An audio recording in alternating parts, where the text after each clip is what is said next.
Ada? Ya. Assalamualaikum warahmatullahi wabarakatuh. Bismillahirrahmanirrahim. Alhamdulillahi rabbil alamin. Wassalatu wassalamu ala asyrafil anbiya'i wal mursalin wa ala alihi wa sahbihi ajma'in. Subhanaka la ilma lana illa ma 'allamtana innaka antal alimul hakim. Wa la haula wa la quwwata illa billahil aliyyil azim.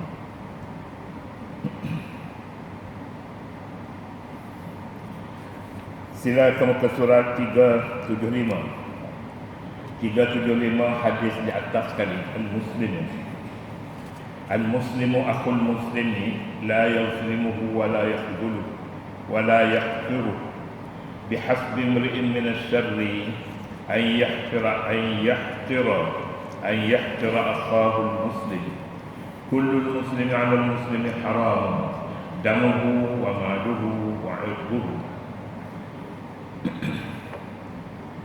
Kita masih lagi dalam tajuk menyertai pakatan orang kafir memerangi Islam. Itu satu perkara yang salah dah. Tapi sikap orang Islam terhadap orang kafir bagaimana? Inilah hadis Nabi SAW dan banyak hadis lagi yang berkatakan tentang hubungan orang Islam dengan orang kafir yang pelbagai kategori dibahagikan oleh orang Islam. Ada namanya kafir zimmi, ada nama kafir harbi, ada namanya kafir musta'man, ada nama lagi yang kafir atau macam-macam lagi kafir ini. Jadi oleh kerana itu kita dalam membuat hubungan dengan mereka, kita memilih kafir yang Islam nyatakan ini tidak bahaya. Kafir tidak bahaya. Ada kafir yang sangat berbahaya kepada Islam. Jadi kegagalan kita dalam memilih orang kafir untuk dijadikan teman, kawan kita dalam beberapa perkara, maka mustahak sebenarnya Al-Quran memperincikan orang kafir itu yang mana sebenarnya yang dilarang kita berada dalam barisan bersama dengan mereka. Inilah dia hadis yang diriwayat daripada riwayat oleh Muslim, Abu Daud dan lain-lain lagi, bagaimana yang tertera di bawah sekali pada rojokan. Terjemahan hadis yang kita baca tadi, terjemahan, seorang Muslim adalah saudara orang Muslim yang lain. Dia tidak harus menindas, menghina dan memperkecilkannya. Cukup besar kejahatan seseorang Muslim apabila menghina saudaranya yang Muslim. Setiap Muslim adalah haram atas seorang Muslim yang lain dari segi darahnya, hartanya dan kehormatannya. Al-muslimu akhul muslim, sama sekali orang Islam itu saudara kepada orang Islam yang lain. Biasanya dalam bahasa Arab akhul ini adik-beradik, akhul syaqi, adik-beradik si bapa. Akhul li ummi, saudara satu ibu atau saudara satu bapa. Ada saudara ni al-muslimu akhul muslim, Islam saudara kepada orang Islam yang lain. Bukan saudara yang boleh menerima persatu atau satu dengan lain, tidak. Tapi akhul muslim dari sudut agama. Orang Islam saudara kepadanya ialah orang Islam juga. Orang Islam dia tak ngam, orang katanya tidak sesuai bersaudara dengan orang bukan Islam. Dia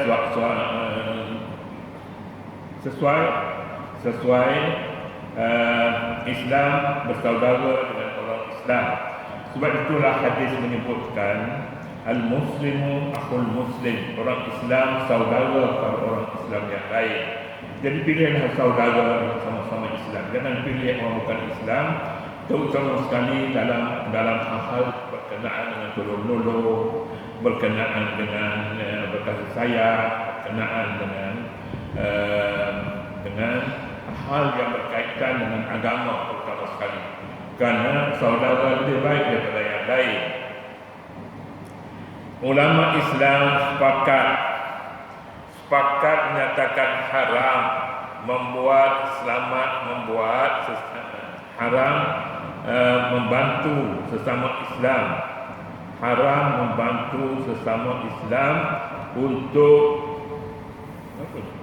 untuk melakukan dosa dan permusuhan jika kerjasama sesama Islam untuk dimusuhi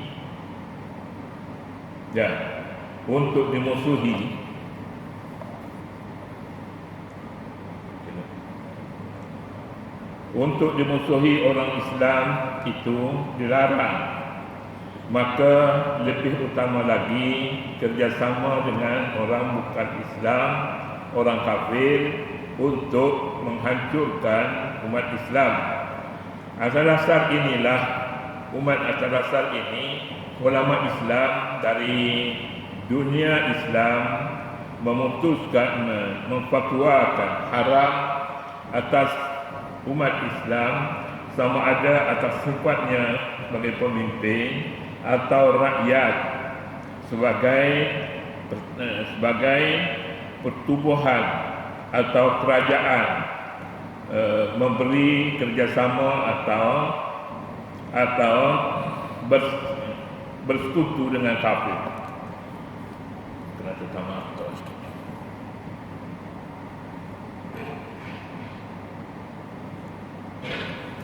ya.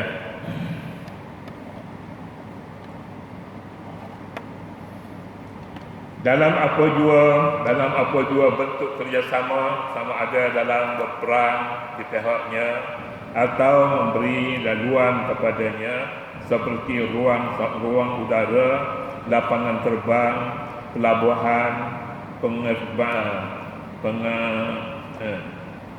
pengkalan tentera dan lain-lain untuk melancarkan peperangan terhadap umat Islam di negara-negara seperti Afghanistan, Pakistan, Iraq, Syria, Iran, Lebanon, Mesir, dan mana-mana juga negeri Islam yang lain. Itu dari sudut hubungan antara bangsa, hubungan negara.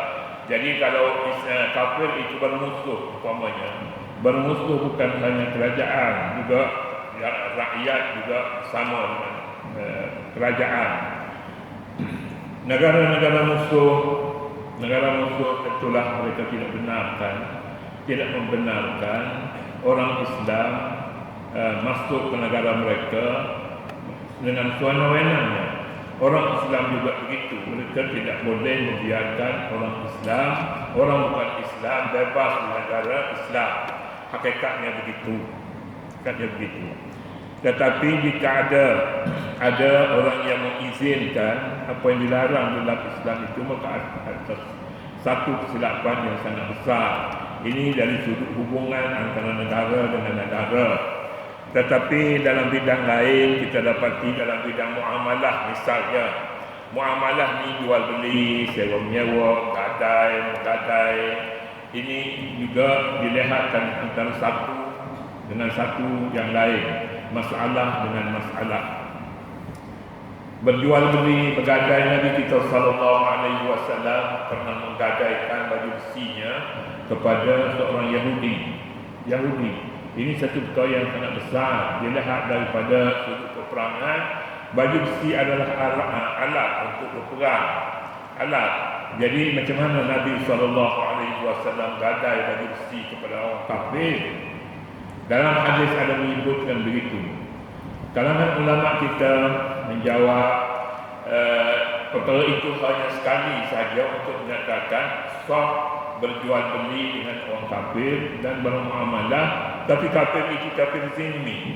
Kafir zimmi artinya kafir yang bernaung di bawah kerajaan Islam, di bawah pemerintahan Islam. Jadi yang ini tidak mengapa, sebab mereka tertakluk kepada perjanjian. perjanjian damai, kerana mereka juga takut kepada Islam. Jika perjanjian damai telah dimeterai di antara dua kumpulan ini, maka seolahnya keselamatan kedua pihak sudah terjamin. Satu. Yang kedua, kita dapati pada awal Islam, Abdul Rahman bin Auf berhijrah bersama Nabi ke Madinah. Pada dalam hal itu, bila berhijrah ke Madinah, segala harta benda Abdul Rahman bin Auf dipaksa tinggalkan di Mekah. Sebab kuasa memerintah pada tangan mereka boleh menentukan polisi bernegara. Jadi Abdul Rahman bin Auf sanggup juga tinggal keluarga dan rumah tangganya di Mekah, tidak dibawa bersama mereka ke Madinah. Tapi bila sampai di Madinah, mereka menghadapi Abdul Rahman bin Auf menghadapi masalah kekurangan bekalan. Dia terpaksa tinggal serba-serbi harta bendanya, bekalan, makanan dan sebagainya, terpaksa tinggal di Makkah. Jadi dalam hal itu ada tawaran orang Madinah untuk memberi segala perkara yang mereka mahu, makanannya, minuman, rumah dan sebagainya. Tetapi Abdul Rahman bin Auf menjawab, dia tidak bersedia untuk menerima, tapi sebaliknya tunjuklah di mana kedai untuk dia keluar dan berusaha mendapatkan sendiri bekalan dengan berniaga. Keluarlah Abdul Rahman bin Auf ke pasar di Madinah, lalu dia menjual makanan kecil-kecilan, gandum, dia jual beli gandum. Tempat itu, kedai orang Yahudi di Madinah. Bila Abdul Rahman mempamerkan barang-barang jualannya, ditulis sebuah hadis, ataupun dibaca hadis al-muslimu, hadis inilah al-muslimu akhul muslim la yazminhu wa la yakhuduluhu, dan seterusnya ditulis kemudian dipamerkan. Satu lagi tambahnya pada hadis ini, bai'ul muslimil muslim, jualan orang Islam pada orang Islam. Jualan orang Islam pada orang Islam ini apa artinya? Artinya tidak ada menipu, tidak jual barang yang buruk, tak ada jual barang najis, haram, tak ada. Tapi jualan orang Islam pada orang Islam menjadi satu lambang. Kalau cari makanan yang halal, itulah dia lambangnya, bai'ul muslimil muslim. Dia tidak tulis halal tidak, tapi jualan orang Islam kepada orang Islam lebih mendalam lagi erti dan maknanya. Jualan orang Islam pada orang Islam apa artinya? Artinya bersih, artinya halal, artinya tidak menipu, artinya bawahnya seumpama itulah bai'ul muslimil muslim. Tapi kalau barang itu ditulis halal, kadang-kadangnya halal pun ada banyak jenis halal banyak jenis, halal bernara pun halal juga, halal lisiam halal juga, halal sungguh bukan tak halal. Tapi di sana hak siapa untuk memberi halal, menentukan halal haram itu. Banyak benda yang boleh dipertikaikan. Barangkali itulah sebabnya negara kita pun ada halal tapi halal Malaysia. Banyak halal yang lain tidak halal, itu tidak disebutkan halal oleh para ulama negeri itu. Hanya di Indonesia saja saya dapati dia ada halal Nahdlatul Ulama. Lain-lain itu barangkali berbeza antara satu dengan lain. Ada bezanya. Jadi nak sebutnya di sini jual beli di dalam Islam. Jual beli dalam Islam sudah ada tanda halalnya, iaitulah bai'ul muslimil muslim. Saya rasa kalau kita pun buat macam tu, jualan orang Islam kepada orang Islam. Orang bukan Islam, apalah kalau dia tak nak beli pun tak apa, sebab dia bukan Islam. Tapi halal kita pada hari ini, halal zaki, diminati oleh orang bukan Islam pun diminati.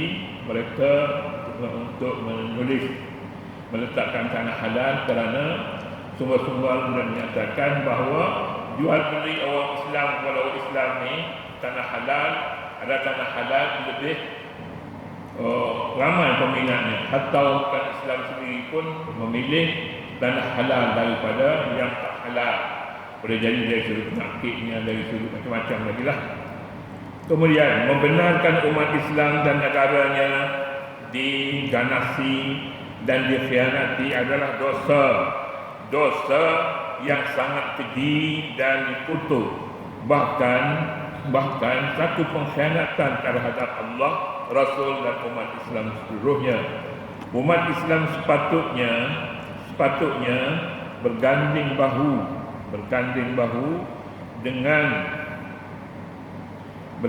bahu dan bersatu padu untuk menentang mana-mana kuasa luar mana-mana kuasa luar yang cuba mengkhianati agama dan negaranya. Mereka harus kembali kepada prinsip utama dalam Islam sebagaimana dinyatakan dalam sabda Rasulullah, al-muslimuna tatakafa'u dima'uhum yas'a bi zimmatihim adnahum wa yudiru 'alaihim aqsahum wa hum yadun 'ala man siwahum.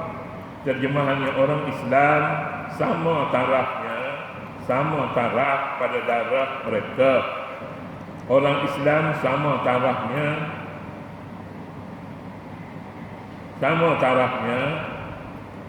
pada darah mereka. Mereka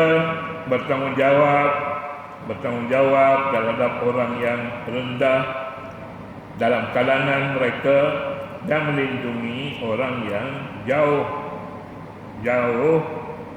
kalangan mereka. Mereka juga bertanggungjawab terhadap orang lain yang bukan daripada kalangan mereka, kalangan siwahu. Jadi mereka ni banyak sangat ni, sepatutnya boleh pilih kalau boleh buang mereka. Tapi kalau patut ada mereka ni, jangan buang ni. Dia pergi orang kafir, orang Islam pun semuanya sama-sama mereka.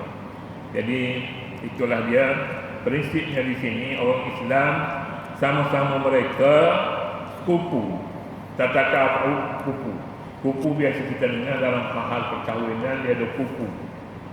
Kupu ni maknanya satu bangsa, satu darah, satu pekerjaan, sama taraf antara satu dengan lain. Islam, Imam Syafi'i kata dalam kahwinan Islam melihat Islam sama-sama Islam itu sudah kufu. Dan Islam itu harus dilihat pada amalannya, bukan hanya pengakuannya sebagai orang Islam. Yang sekurang-kurangnya mengucap dua kalimat syahadah itu pun dah cukup Islam. Jadi Imam Abu Hanifah rahmatullahi alaihi menyatakan berbeza sedikit antara satu dengan lain. Memanglah kerana hak-hak kahwinan ini, hal kahwinan, hal jual beli banyak bezanya kerana tidak didetailkan dengan sepenuhnya di dalam agama. Jika didetailkan, maka ada banyak yang tak sempurna, mungkin tak begitu. Kemudiannya saya istirahat dulu untuk pagi ini dan kita akan sambung pada besok lah. Wallahu subhanahu wa ta'ala a'lam. A'udzu billahi minasyaitonir rajim. Bismillahirrahmanirrahim. Rabbana la tuzigh qulubana ba'da idh hadaytana wa hab lana min ladunka rahmatan innaka antal wahhab. Allahumma 'afina min kulli bala'id dunya wa 'adzabil akhirah. Wa sallallahu 'ala nabiyyil ummi wa 'ala alihi wa sahbihi wa sallam. Walhamdulillahi rabbil alamin.